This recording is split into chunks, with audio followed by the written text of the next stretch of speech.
Muito bem, de volta agora no nosso momento esportivo para esse segundo bloco. Eduardo Bruno, que é um dos gestores da Escola Literato. Brincadeiras à parte, Bruno, seja bem-vindo à tvesport.com, no Instagram, no YouTube. Vamos fazer uma retrospectiva dos últimos anos, ou do início do esporte, como é que foi aqui na escola. Seja bem-vindo, boa. Muito bem, Chico e todos os seus ouvintes, né, todos os seus seguidores. A gente já agradece, né, o espaço, agradecemos o convite. É uma alegria poder estar aqui com você, você que também é um amigo da Escola Literato, né, um prestador de serviço aqui quando a gente precisa, de longas datas. Então, é uma alegria.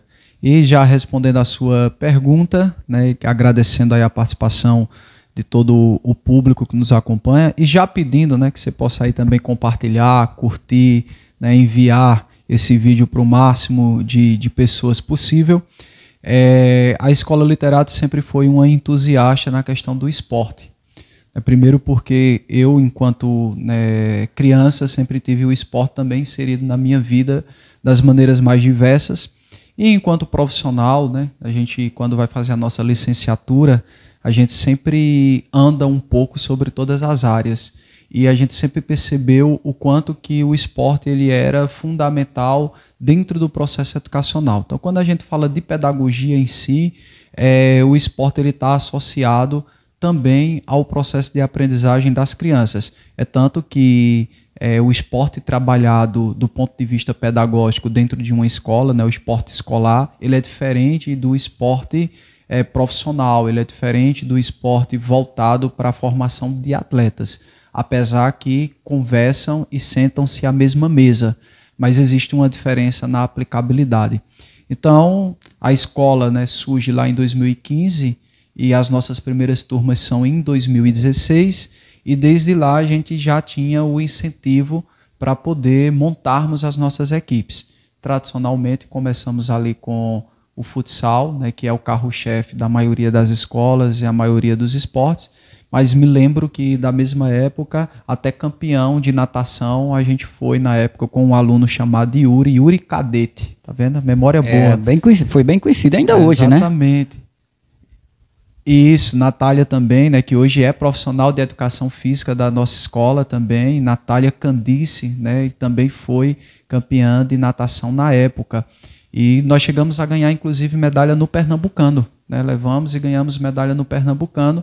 E, né, foi ali uma inovação, porque a gente não tinha tido ainda, a gente mesmo tendo nas cidades aí escolas com piscina e tudo mais, e a gente botando os meninos para nadar no seco, mas quando foram nadar no molhado, trouxeram medalha e medalha de ouro e pernambucana para dentro da escola.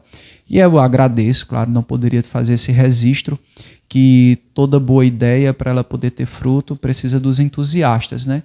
E o grande entusiasta e incentivador sempre foi, na época, o único professor de educação física que a gente tinha junto do nosso grupo, que era o professor Luiz Diego, que também é sócio desse estabelecimento, né, e sempre foi um grande incentivador. Hoje ele não atua mais como professor de educação física, mas como treinador de algumas equipes específicas e é um entusiasta e, para mim, é uma das grandes referências quando se trata de esporte em Serra Talhada e na região. E chego a dizer até que não recebe o devido valor, não da Literato, mas do município como um todo, porque ele, quando se trata de esporte, ele é pau para toda obra, ele vive realmente e nem sempre colocando financeiro à frente, mas a boa vontade de fazer, assim como você, né? Você também é um grande entusiasta de grandes áreas, né? E são pessoas que merecem toda a referência da sociedade.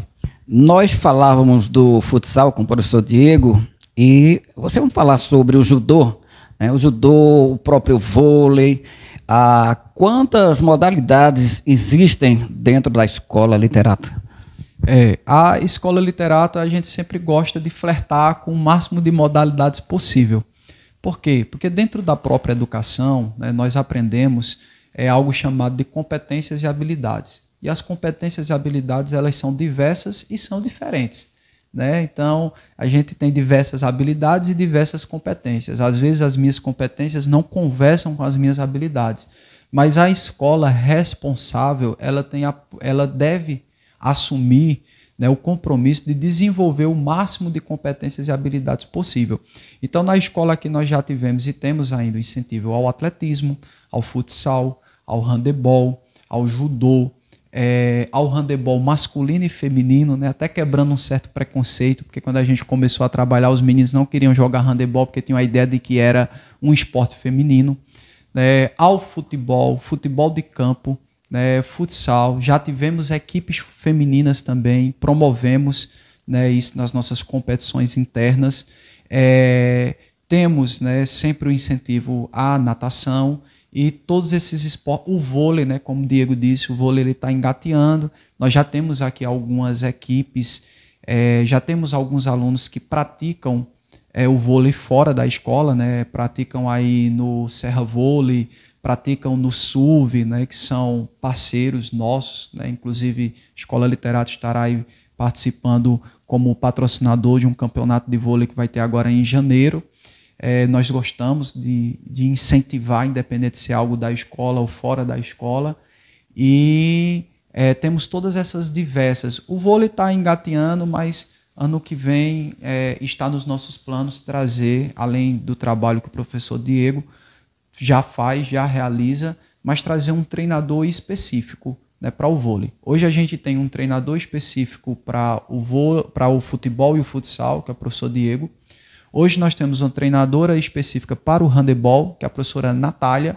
E hoje nós temos os treinos específicos para o judô, que é uma parceria com a Academia Jonathan Brandão, a Associação Jonathan Brandão, onde a Sensei Jéssica é responsável aqui pelas nossas equipes e já tem rendido frutos. Nós ganhamos 2 estaduais gerais nos 2 anos seguidos de judô, né? Então tem rendido bastante frutos o nosso judô. Fomos, enquanto a aluna Raíssa, conhecida por todos, foi aluna nossa aqui, nós fomos patrocinador dela, né? Ela era uma aluna que é bolsista, com material todo cedido pela escola. Convocada para a seleção brasileira. Convocada para a seleção brasileira, e sempre que possível a gente ajudava nas competições, como nós fazemos hoje também com os atletas que nós temos aqui. Então, ano que vem, a gente quer dar também essa atenção ao vôlei. Então, nós queremos ter um treino específico para o vôlei e um treinador específico para o vôlei, pensando como as grandes equipes pensam, né? Você sabe que nas grandes equipes a gente tem ali um treinador para cada categoria, para cada setor. Então a gente está caminhando um pouco, raciocinando um pouco nessa linha, né, para aperfeiçoar cada vez mais. A gente conversa também sobre o interclasse. Fala um pouco sobre o interclasse. O interclasse é o grande anseio dos alunos, né? E a grande dor de cabeça de todos nós, porque dá trabalho organizar. A gente ainda não consegue, obviamente, fazer em toda a proporção que a gente gostaria de fazer, né? Mas nós temos aqui 3 profissionais, irmão cheio, o professor Diego, né, liderando a nossa equipe de esporte. Eu sempre digo que um dia o esporte da Literato, ele vai crescer tanto, e essa é a minha intenção, ele vai crescer tanto que eu vou precisar ter uma direção só de esporte, né? Então o professor Diego já está contratado para a função, né, para ser o nosso diretor de esporte. E eu tenho aqui o professor Raul, né, Raul Alves, e a professora Natália Candice, que foi nossa aluna, uma grande atleta de handebol, uma grande atleta na área de atletismo, de natação, e hoje é professora, né? Então a gente é tipo o Flamengo, né, craque a gente faz em casa. E hoje está aí treinando, né, também as nossas equipes, e é professora da casa, né, professora contratada da casa. E eles juntos, né, sentam, né, o professor Diego organiza as tabelas, eles organizam a parte de inscrição, e no nosso interclasse a gente vai desde a área esportista, né, como já citado aqui, o futsal, o handebol, o vôlei, né, nós tivemos todas essas áreas. Nós esse ano colocamos até o beach tênis, né, infelizmente não aconteceu, tiveram só uma equipe que se inscreveu, mas nós colocamos. E nós vamos também, aquilo que está dentro da pedagogia da educação física, nós também colocamos lá, como por exemplo as brincadeiras que fizeram parte da nossa infância. A queimada, pega bandeira, cabo de guerra, né? Então tudo isso entra também no nosso interclasse. Então a gente faz a mescla entre o pedagógico e entre a veia esportista em si. E para a gente é uma grande alegria organizar um interclasse, é um momento de festa, é um momento que a gente faz no final do ano, quando os alunos já estão, né, sanando suas situações em relação a provas da escola, então eles conseguem participar de uma maneira mais tranquila.